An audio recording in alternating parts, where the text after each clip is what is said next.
This patient, this young girl, now has all the gum recession grown back.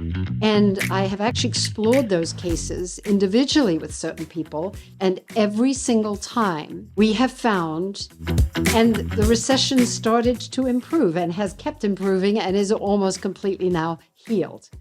Are your gums suddenly receding down the roots of your teeth? This would be classified as gum recession. And if you want to do something about it and you're searching online, you're probably seeing a lot of conflicting advice from everywhere. And then maybe that conflicts with what your dentist is telling you. And if you're going to listen now, it's going to probably conflict with what I'm telling you. Some people tell you to brush and floss more. Some say to use a softer toothbrush, a water pick, interdental brushes. Some people say it cannot be cured. And now you have choices to make because you're being told you need expensive gum surgery. In this video, I want to help explain how you can sort out that kind of advice. And this really involves you trying to discover the real cause of why you have receding gums. You see, we can look at the strategies, we can decide what you can do, but basically, the most important thing you can do is actually figure out what is causing this problem and stop yourself from harming your gums. So we have to look at what causes receding gums. But first, let's talk about what receding gums actually look like. You see, gum disease is confused with receding gums. So if you have gum disease, your problem is that your gums are probably puffy, they're redder than usual, and they're swollen. They may bleed when you touch them or brush them. Whereas recession, the gums can be pale. If you have pocketing, that doesn't mean necessarily that you have gum recession. The problem is that after your gums have puffed up, they usually pull away from your tooth surface, and you will end up with pocketing. That's that space between the gum and the tooth, and you then can get gum disease occurring in that pocket. So there is a lot of confusion about what is gum recession and what is gum infection or gum disease. What you see in gum recession is that the gum is traveling down the root of the tooth, and as the root becomes exposed, it actually opens up the gaps between teeth that are called black triangles. There's nothing there. And when you look at somebody who smiles with gum recession, they don't have the teeth tight together. They have this open space that is black, and we call that a black triangle. I've had people who are really scared when they see the root of their tooth too, because the root is darker, it's softer, it's a cement surface, and people sometimes think that they're seeing bone. This is not the bone supporting your teeth. This is you don't see that. The gum is always covering the bone. What you are seeing is the root of your tooth, and that can be really sensitive. So what are the reasons for gum recession? Well, wrong in care, wrong products, wrong way of caring for your teeth, the consequence of gum disease. If you are sipping and snacking on acidic things, even if it's a smoothie, that can be too much acidity for a prolonged time. If your mouth is dry, if you are taking medications or you have allergies or you have sinus problems, all of these things can impact your gum health. Now, the pocketing, as I say, separates the gum from the tooth. And usually this means that the gum, which normally forms a collar around the surface of your tooth at the point where the enamel goes into the root, it starts to move down the root of the tooth. When you have that, you will find that your teeth are very sensitive and they've lost their protection. And so that is when your dentist may have told you you have started to brush your enamel or the root of your tooth away, and they will recommend a soft toothbrush. The problem with a soft toothbrush is that the very therapy I'm going to recommend requires that you stimulate healing cells, and you can't stimulate healing cells with a soft toothbrush. So I understand this is confusing. I understand there's conflicting, and both sides are right. Your dentist is right that if you have exposed cement and if you have soft enamel, brushing your teeth can in fact dislodge the enamel cells and make them fall off your teeth, and you'll have a groove, often along a whole chain of molar teeth at the back of your mouth. Wrong products can also cause a recession because you lose the protection, which is called biofilm, that normally protects your teeth from trauma. Now, many of the things the dentist is recommending to you is stuff that they have been sold, marketing. This is because there are products, sensitive toothpastes and remineralizing toothpaste that kind of put a Band-Aid. You're going to feel better, but it isn't solving the underlying problem, and it's not solving your gum recession. So although these sensitive pastes may help you, they will in the end just continue the problem, which is why dentists say gum recession doesn't reverse, not with those products. The other thing that sometimes happens is the dentist will recommend for you a very powerful mouth rinse, thinking that powerful is good. And chlorhexidine is one of these powerful mouth rinses in a professional dental office arsenal. When you rinse with chlorhexidine, the problem is that you will mess up the good bacteria in your mouth. You potentially will mess up this protective biofilm. And although the dentist is recommending this to try to help you, it may actually work against you. So you have to decide if you're going to listen to your dentist and follow their suggestions for gum recession, or if perhaps you could ask for a delay and try some completely different things that I am going to recommend for you. And the recommendation, I believe, you could try for 3 months, 12 weeks. And gum recession usually has taken years to occur. So perhaps a period of 12 weeks, just trying something to see if perhaps that will help you, is a worthwhile interval. The other thing a dentist might recommend for you is to put little white fillings to block up the gaps that have been caused, this groove. They're called class 5 fillings. They're usually a plastic. I would absolutely, totally tell you, please do not do that.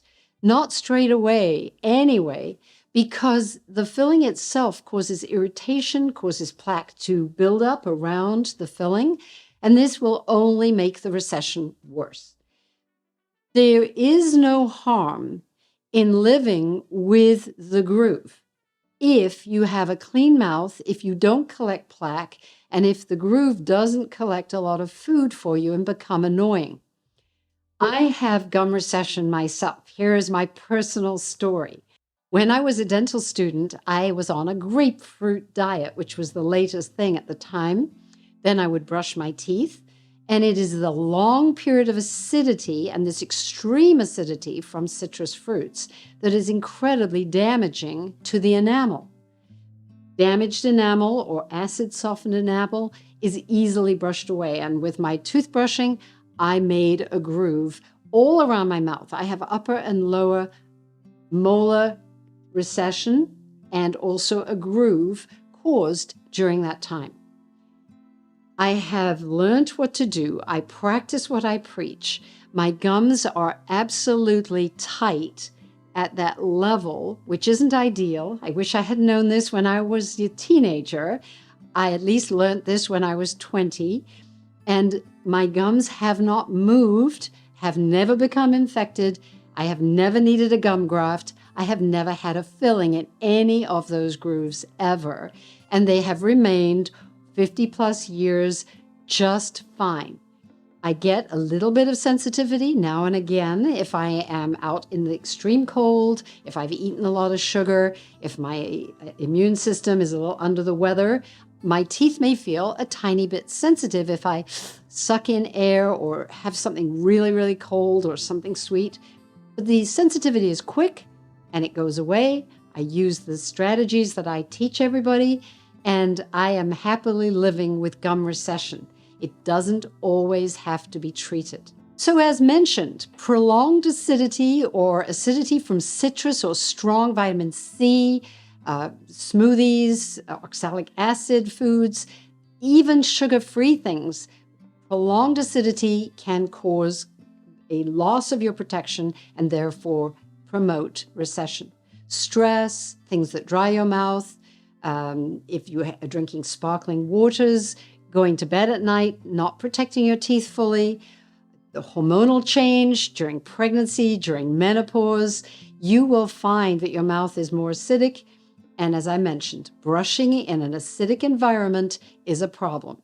My Complete Mouth Care System and xylitol deal with acidity. I don't have to repeat it all here. Same thing if you have a dry mouth. And dry mouth, just one thing to tell people, that excess vitamin D and also zinc can dry your mouth. You may have teeth that are always exposed, an open bite. You may sleep with your mouth open. That dries your teeth and can put them at risk for all kinds of things, including gum recession. So be aware that all of these things that I teach, the strategies I teach, are all connected the same way. If you constantly sip any drinks, you are going to dilute the one thing that can help your gums regrow. And the help comes from your own saliva. It is the liquid in your mouth that can help heal your teeth and make them so they don't wear away, and help heal your cement on any exposed surfaces and make it less sensitive.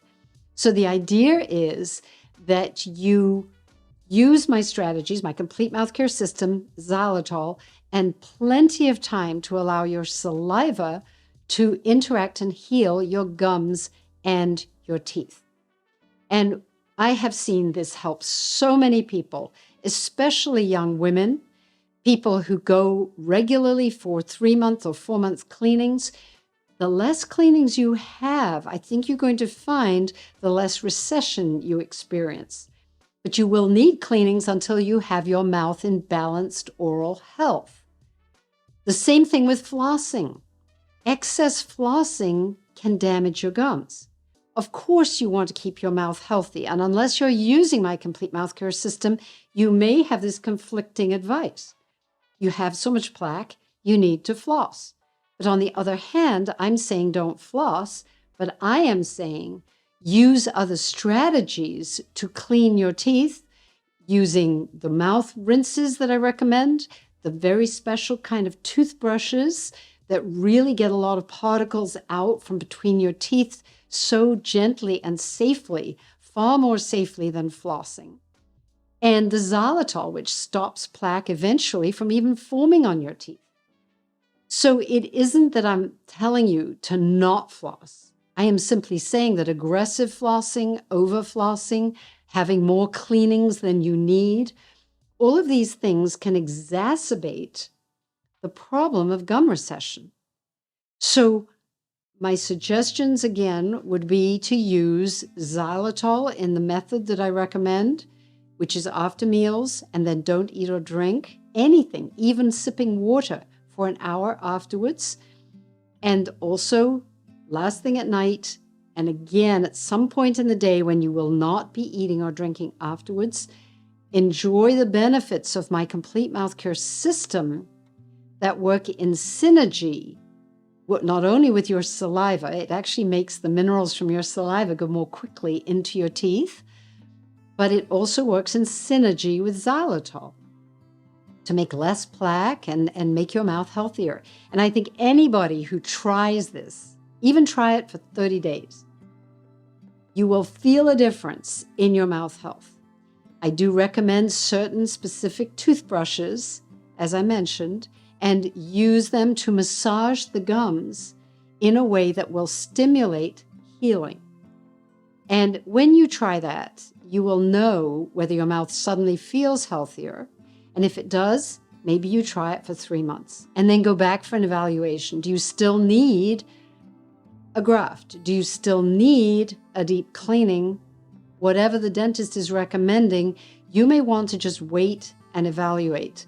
Because a graft, if you are going to have a skin graft, which is kind of like a skin Band-Aid over the receded area of the gum, the lost area of gum tissue, it would be much more likely that that skin graft is going to heal and be part of your gum if your mouth is healthy, if you can maintain it in a healthy mouth. No dermatologist is going to do a skin graft in the middle of infection or if you still are damaging that area for some reason. And that brings me to my last point. Recently, I've had people that I've been unable to help. And it's been really concerning to me because I have always seen gum recession as soon as my friends, stopped flossing, finally believed me 20 years ago. They were like, Ellie, wow, my gums regrew. They were shocked, but they finally realized that excess flossing was one of the problems. Other people were going for cleanings so frequently, they were sort of causing their own problems. People with dry mouth, we solve it with xylitol. Suddenly their gum recession gets better. But because of YouTube and reaching so many more people, I've had a few cases where it hasn't worked. And I have actually explored those cases individually with certain people. And every single time we have found that the problem appears to be they are wearing a retainer. One lady had been wearing a retainer for 15 years, struggling with gum recession for 15 years. We took out the retainer that she was wearing every night, and the recession started to improve and has kept improving and is almost completely now healed. The other cases are people who have moved their teeth with Invisalign. They've moved their teeth into a place where those teeth are no longer functioning. They look great, but they're not in function. They're no longer working like teeth work. Teeth actually bite together. They feel each other as they bite up and down. They move into that position.